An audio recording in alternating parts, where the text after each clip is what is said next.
Hey there. So a new study found that regular sauna bathing is actually linked with reduced levels of chronic inflammation. I think it's a good time to talk about this because as we enter the depths of fall and the seasons are changing, it's getting darker, it's getting colder. Now is a great time to think about regularly sauna bathing. It's really a seasonal thing for a lot of us, especially if you live in northern parts of the world. I live in Seattle, Washington. It's quite rainy and cold this time of the year. And it's a great time to get in the sauna, to get hot, to stimulate blood flow, to improve the tone of your vascular endothelial tissue. So I wanted to kind of share with you a new study. The title here is Inflammation, Sauna Bathing, and All-Cause Mortality in Middle-Aged and Older Finnish Men, a Cohort Study. What was interesting about this study is there's a strong correlation between C-reactive-protein and all-cause mortality. And they also found higher levels of chronic inflammation in people who have died from all sorts of causes, from heart disease, from cancer, from Alzheimer's disease. But what they found is an interesting correlation, and I want to share this with you here.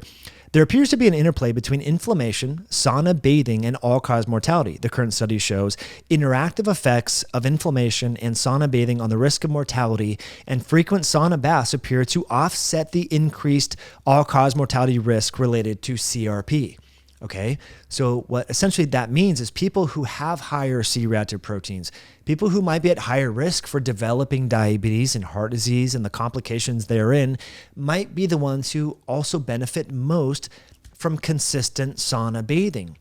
And I say this because I have a lot of male clients who have prediabetes, diabetes, CRPs in the 2s and 3s and so forth. They know they're inflamed, and I say, do you sauna? They say, my gym has one. I've never been in it. It's like, no, you need to go at least 3 days per week on a minimum after you exercise or whenever you think of it, whenever you can, really, logistically.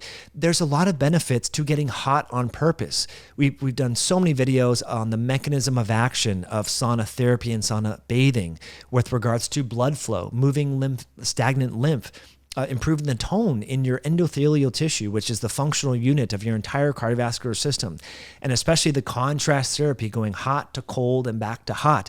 So many benefits here. But because so many Americans have prediabetes, diabetes, or obesity, or are overweight, these are conditions that are characterized by higher levels of low-grade smoldering inflammation, which sauna bathing has been shown to offset or ameliorate in individuals. And again, we're getting more and more research from Europe and the Nordic countries about the health benefits and the epidemiological associations with people who regularly sauna bathe and the benefits therein. So I thought you might want to use this study as a reminder to start going in the sauna. So let's talk about best uses and whether should you go in a Finnish sauna or an infrared sauna. What if you have like a sauna blanket you got? Okay, any heat is better than no heat, even going in a jacuzzi or a hot tub. Actually, there's associations with reduced complications with diabetes and better blood sugar control in people who go in a hot tub versus just a control who does not. So even going in a hot bath, I think the mechanisms here are moving blood. A lot of us are sedentary in our jobs. We go on the train, we go in our cars, we sit, we go to the office, we don't move our muscles. So getting hot actually helps to redistribute blood and lymph, which is part of the benefits. I'm a huge fan if you're looking to invest in a home sauna. The High-Tech Health Sauna, I like this because they used non-treated wood. It's cedar from, I believe, somewhere in Canada.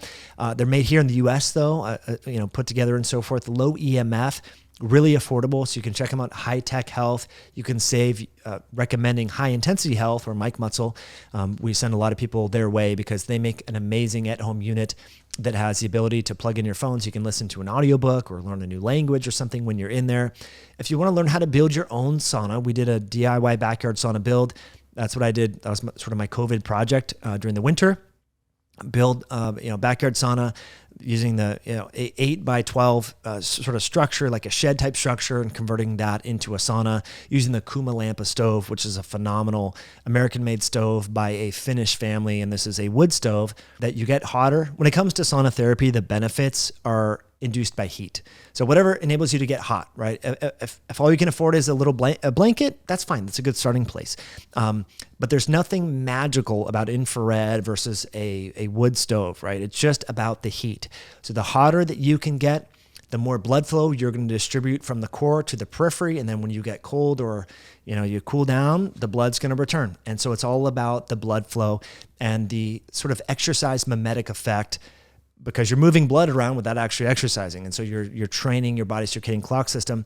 And in so doing, there seems to be an anti-inflammatory effect. And mechanistically, we don't know why that is. Is it the heat shock proteins? Is it moving stagnant lymph? I'm not really sure.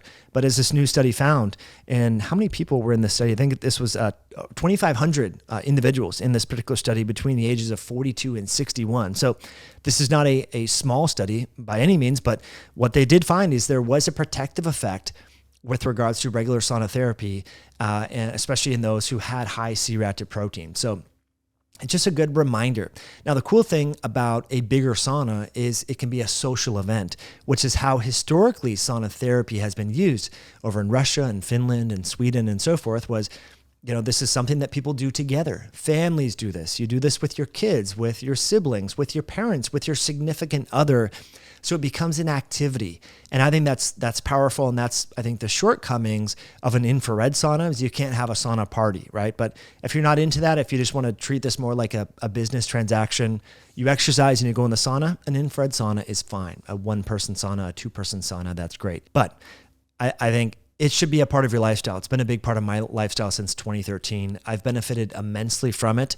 Anecdotally, I know this sounds crazy, but I don't wear deodorant or antiperspirant type products. By sweating all the time, I don't smell anymore. I used to, if I didn't wear deodorant, you could smell me, right? After an exercise session or on a hot day.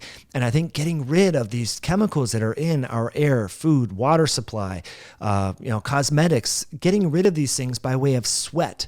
There's the so-called BUS study, the blood, urine, sweat study. He did this great study and found that just sweating, even hot yoga, releases a lot of heavy metals and persistent organic pollutants that our bodies hold on to. And because polar bears in Antarctica have this stuff in their blood and in their fat, you probably have it as well. In fact, a new study found, I think it was late September, found that there's even persistent organic pollutants and so-called forever chemicals in newborn babies, in breast milk, in the placenta. This stuff is getting everywhere, unfortunately. So we need to be proactive about minimizing our exposure and excreting this, and sweating on purpose in a sauna is a great way to do just that. So check out our friends over at High Tech Health. Check out the video that I'll link below about how to build your own sauna. Now is a good time because winter isn't even here yet, and it's already getting dark and cold. At least here in Washington, we're projected to have a really gnarly winter. And so honestly, the sauna can really save you, especially actually if you suffer from seasonal depression and anxiety and things like that. Sauna therapy is amazing, friends. So get out there, get hot on purpose, start sweating. It can actually help you and may even enhance your life expectancy. So I'll put links to this article, and hopefully you found this helpful. If you did, hit that like button. Thanks for subscribing. We'll catch you in a future one down the road. Bye now.